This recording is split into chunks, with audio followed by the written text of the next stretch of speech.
Assalamualaikum warahmatullahi wabarakatuh.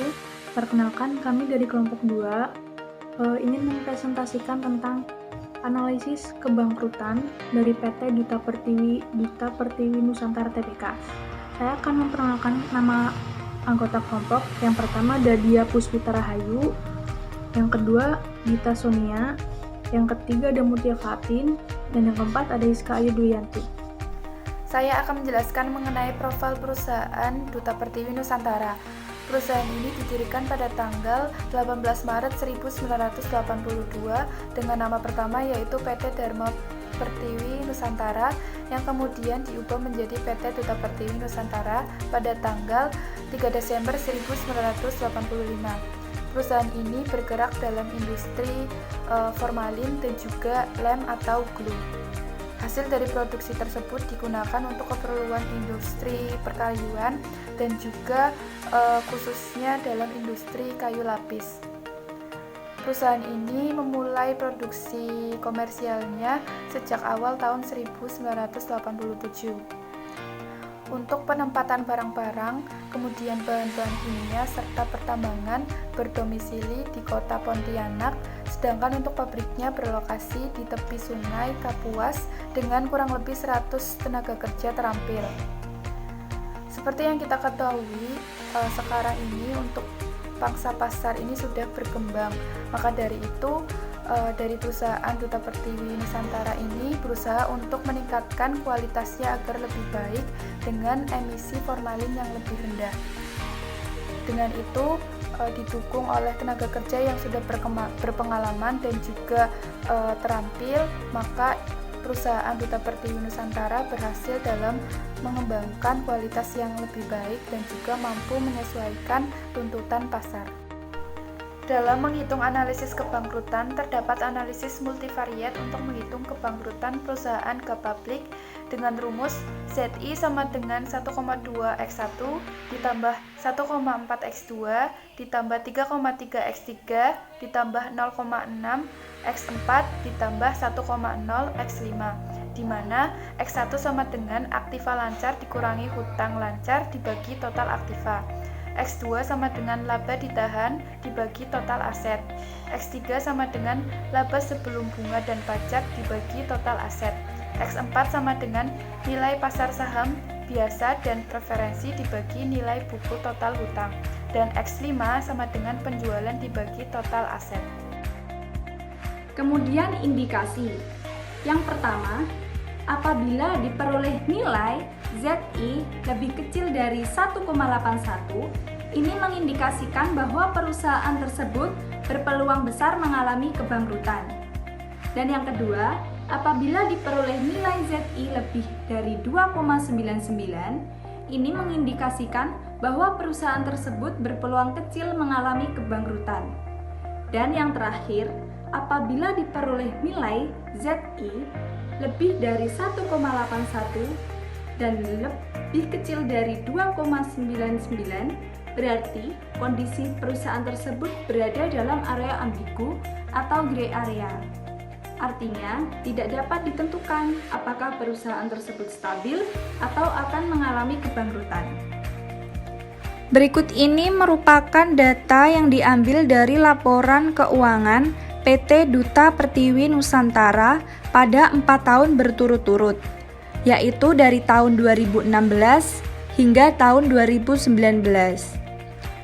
Maka diperoleh akun-akun seperti aktiva lancar, hutang lancar, total aktiva, laba ditahan, laba sebelum bunga dan pajak, nilai pasar saham biasa dan preferen, nilai buku total hutang, dan penjualan. Setelah itu, dapat diperoleh nilai X1 hingga X5 berdasarkan rumus yang telah dijelaskan di slide sebelumnya. Dan yang terakhir, diperoleh nilai ZI pada keempat tahun tersebut dengan menggunakan rumus yang telah dijelaskan sebelumnya, yaitu ZI sama dengan 1,2 dikali X1 ditambah 1,4 dikali X2 ditambah 3,3 dikali X3 ditambah 0,6 dikali X4 ditambah 1,0 dikali X5. Maka diperoleh nilai ZI pada keempat tahun tersebut seperti ini. Baik, berikut merupakan hasil dari perhitungan koefisien Z-score untuk PT Duta Pertiwi Nusantara Tbk. Dapat diketahui pada tahun 2016 kondisi perusahaan cukup baik, yaitu berada dalam kategori yang berpeluang kecil mengalami kebangkrutan dengan poin Z-score sebesar 3,34. Dan di tahun 2016, perusahaan mengalami penurunan yang cukup signifikan, yakni menjadi 2,93, dan di tahun 2018, perusahaan mengalami kenaikan kembali, namun tidak begitu signifikan, menjadi 2,95, dan di tahun 2019, perusahaan mengalami kenaikan kembali, menjadi 3,14. Walaupun pada tahun 2018 dan tahun 2019 perusahaan mengalami kenaikan, namun perusahaan masih di dalam area ambigu atau gray area.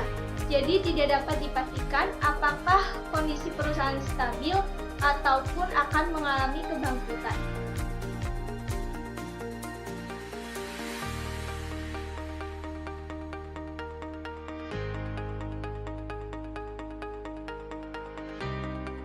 Kesimpulannya, yang pertama, terlihat bahwa pada tahun 2016 PT Duta Pertiwi Nusantara Tbk itu mengalami kinerja yang paling baik dibandingkan tahun-tahun sebelumnya. Terbukti dengan nilai Z-score-nya tahun 2016 adalah yang paling tinggi dan diartikan bahwa perusahaan berpeluang kecil untuk mengalami kebangkrutan. Yang kedua, pada tahun 2017 kondisi perusahaan mengalami penurunan yang cukup signifikan dari tahun-tahun sebelumnya, dan kondisi perusahaan ini dalam area ambigu. Walaupun pada tahun 2018 PT Duta Pertiwi Nusantara mengalami kenaikan grafik, namun skor masih di bawah 2,99, yang artinya kondisi perusahaan dalam area ambigu. Yang ketiga, dengan ini PT Duta Pertiwi Nusantara Tbk itu tetap harus melakukan langkah strategi yang baru untuk mengantisipasi ke depannya agar kondisi keuangannya tetap naik atau stabil dan menghasilkan laba yang lebih maksimal dari tahun-tahun sebelumnya. Yang terakhir ada saran. Yang pertama, bagi investor harus tetap memperhatikan nilai kondisi keuangan secara keseluruhan. Walaupun pada tahun 2016 memiliki kinerja yang paling baik dari tahun-tahun sebelumnya dan berpeluang kecil untuk mengalami kebangkrutan.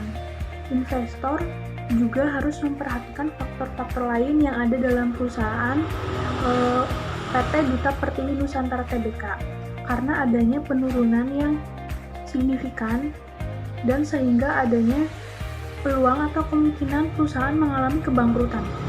Faktor lain itu misalnya ada pola penggerakan saham DPNS, kondisi makroekonomi, dan juga harga dan juga bursa saham global.